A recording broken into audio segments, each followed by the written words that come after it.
दोस्तों, भगवान शिव के बारे में ऐसा कहा जाता है कि भगवान शिव त्रिलोक के आदि और अंत के देवता हैं, जिनके आगे सभी शक्तियाँ असफल हो जाती हैं। लेकिन क्या आपको मालूम है भगवान शिव का जन्म कैसे हुआ था, उनकी माता कौन थी और उनके पिता का क्या नाम था?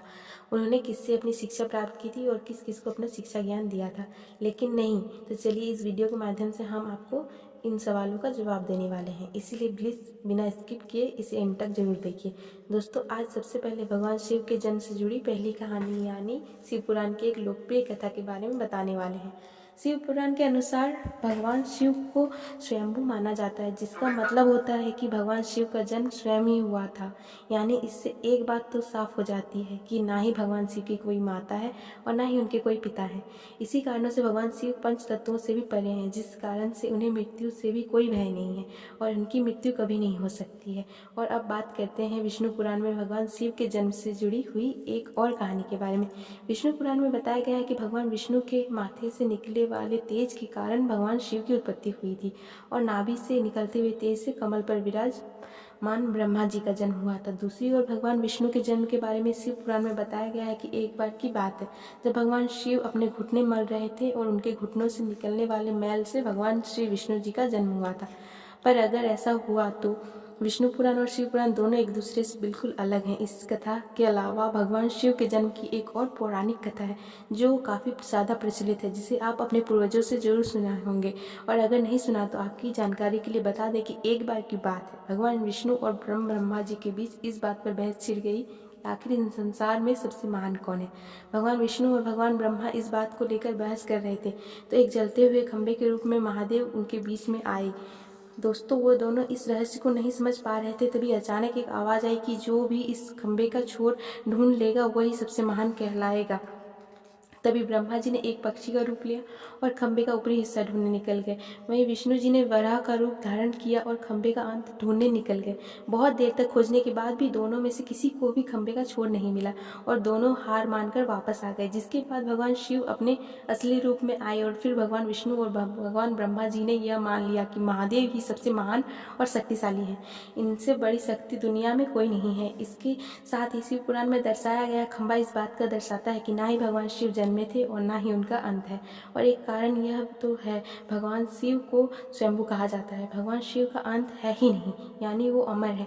अब हम बात करते हैं भगवान शिव से जुड़ी एक ऐसे विषय के बारे में जो सबसे ज़्यादा प्रसिद्ध है कि कथा भगवान ब्रह्मा भगवान विष्णु के पिता हैं। जी हाँ, इनकी कहानी लोगों के बीच काफ़ी प्रसिद्ध है कि क्या भगवान ब्रह्मा भगवान शिव के पिता हैं।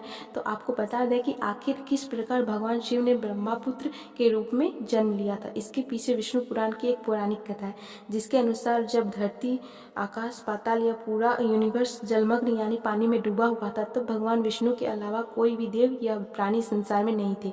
तब केवल विष्णु ही जल सतह पर अपने शेषनाग पर लेटे हुए नजर आ रहे थे। जिसके बाद उनकी नाभि से कमल की डंडी में ब्रह्मा जी प्रकट हुए और जब भगवान ब्रह्मा और भगवान विष्णु इस यूनिवर्स से संबंधित बातें कर रहे थे, तब भगवान शिव प्रकट हुए। जिसके बाद ब्रह्मा जी ने उन्हें पहचानने से इनकार कर दिया। इस कारण भगवान शिव रूठ गए और उनके रूठ जाने के कारण भगवान विष्णु ने उन्हें दिव्य दृष्टि प्रदान कर ब्रह्मा जी को भगवान शिव की याद दिलाई। जिसके बाद भगवान ब्रह्मा अपनी गलती का एहसास हुआ और शिव से क्षमा मांगते हुए उन्होंने उनसे पुत्र रूप में पैदा होने का आशीर्वाद मांगा। जिस कारण से भगवान शिव ने भगवान ब्रह्मा की प्रार्थना स्वीकार करते हुए आशीर्वाद दे दिया। लेकिन इसके बाद जब भगवान ब्रह्मा ने इस सृष्टि की रचना शुरू की तो उन्हें एक बच्चे की जरूरत पड़ी और तब उन्होंने भगवान शिव का आशीर्वाद ध्यान आया, जिसके लिए भगवान ब्रह्मा ने तपस्या की और बालक के रूप में भगवान शिव उनकी गोद में रोते हुए प्रकट हुए। आपको बता दें कि यह भगवान शिव का एकमात्र बाल रूप है। जब भगवान ब्रह्मा ने उनके रोने का कारण पूछा तो उन्होंने बताया कि उनका कोई नाम नहीं है।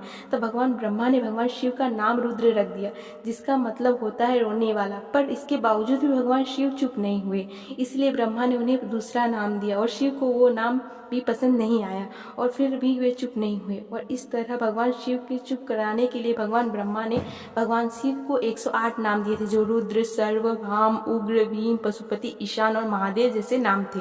और शिव पुराण के अनुसार इनके नाम पृथ्वी पर लिखे गए थे। इसके बाद बात आती है श्रीमद् देवी भागवत पुराण की।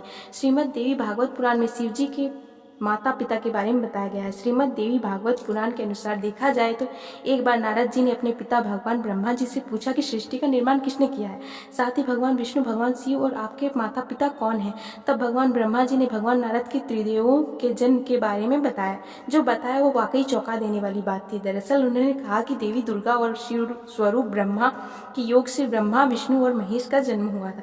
यानी प्रकृति का रूप लिए माँ दुर्गा ही हम तीनों की माता और ब्रह्मा यानी काल सदा शिव हमारे पिता हैं। इसके साथ ही श्रीमद् देवी भागवत पुराण में भी भगवान विष्णु और भगवान ब्रह्मा के बीच हुए झगड़े की एक कहानी मिलती है, जिसके अनुसार एक बार श्री ब्रह्मा जी और श्री विष्णु जी में झगड़ा हुआ और दोनों में बहस छिड़ी हुई थी। तब भगवान ब्रह्मा ने कहा था कि सृष्टि को मैंने बनाया है और मैं ही प्रजापति हूँ, जिसके जवाब में भगवान विष्णु ने कहा, मैं आपका पिता हूँ क्योंकि आप मेरी नाभि से निकली हुई कमल से उत्पन्न हुए हैं। धीरे धीरे बहस बढ़ गई दोस्तों। इसके बाद इन दोनों का झगड़ा सुनकर सदाशिव वहां पहुंचे और उन्होंने कहा, पुत्रों, मैंने ही तुम दोनों को इस संसार को बनाने और संभालने के तो काम दिए हैं। इसी प्रकार मैंने शंकर और रुद्र को संहार और त्रिगति के कार्य दिए हैं। इसके साथ ही उन्होंने कहा, मेरे 5 मुख है, एक मुख से आकार, दूसरे मुख से उकार, तीसरे मुख से मुकार, चौथे मुख से बिंदु और 5वें मुख से नाद यानी कि शब्द प्रकट हुए हैं। उन्होंने 5 को एक साथ मिलाकर देखा जाए एक अक्षर ओम बनता है, जिसे आज हम सभी भगवान शिव के मूल मंत्र के रूप में जानते हैं। इतना कहने के बाद भगवान ब्रह्मा और विष्णु दोनों ही समझ गए कि भगवान शिव से ज़्यादा शक्तिशाली इस दुनिया में कुछ भी नहीं है। दोनों ने भगवान शिव को प्रणाम किया और चले गए। चलिए दोस्तों, अब आज भगवान शिव के बारे में इतना तो जान ही गए। जो क्या आपको पता है कि भगवान शिव ने किससे शिक्षा प्राप्त की थी और उनके गुरु कौन थे? हम जानते हैं कि शायद ही आप में से किसी को इसका जवाब पता होगा, पर जिन्हें नहीं पता उन्हें हम बता दें कि भगवान शिव स्वयं इस संसार के गुरु माने जाते हैं, जिन्होंने इस संसार गुरु शिष्य परंपरा की शुरुआत की थी। लेकिन आखिर यह सवाल आता है कि भगवान शिव किनके गुरु थे? तो आपको बता दें कि